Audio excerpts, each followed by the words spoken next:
బీర్కూర్ మండల కేంద్రంలోని హనుమాన్ జయంతి వేడుకలను ప్రజలు హనుమాన్ స్వాములు శనివారం ఘనంగా జరిపారు. హనుమాన్ స్వాములు భక్తులు హనుమాన్ ఆలయంలో ప్రత్యేక పూజలు చేసి తమ మొక్కులు నిర్వహించుకున్నారు. డిస్పల్లి మండలం బీబీపూర్ తాండాలోని మాన్సింగ్ బాబా ఆలయంలో ఉత్సవాలను ఘనంగా నిర్వహించారు. జెండా ఆవిష్కరణ, భోగ్ బండారా, మహాయజ్ఞం, అన్నదాన కార్యక్రమాలు ఘనంగా నిర్వహించారు. చక్రంపల్లి మండల కేంద్రంలో గత 5 రోజులుగా శ్రీ ఆదినాథ స్వామి బ్రహ్మోత్సవాలలో భాగంగా నేడు రథోత్సవాన్ని నిర్వహించారు. ఖమ్మం జిల్లా రెడ్డిపల్లి గ్రామంలో వనజీవి రామయ్యకు గ్రీన్ సొసైటీ వ్యవస్థాపకులు జనార్దన్ నివాళులర్పించారు.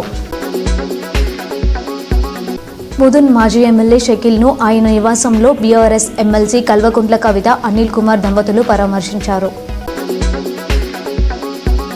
తెలంగాణ యూనివర్సిటీ పరిధిలో ఈ నెల 16 నుంచి జరగబోయే ప్రాక్టికల్ పరీక్షలను బహిష్కరిస్తున్నట్టు నిజామాబాద్ జిల్లా ప్రైవేట్ కళాశాలల యాజమాన్య అసోసియేషన్ ప్రకటించింది. రాష్ట్ర వ్యాప్తంగా ఫీజు రియంబర్స్మెంట్ విషయమై ప్రభుత్వ మొండి వైఖరిని నిరసన తెలియజేస్తూ బహిష్కరణే మార్గమని తలచి ఈ కార్యక్రమం చేపట్టినట్లు పేర్కొన్నారు.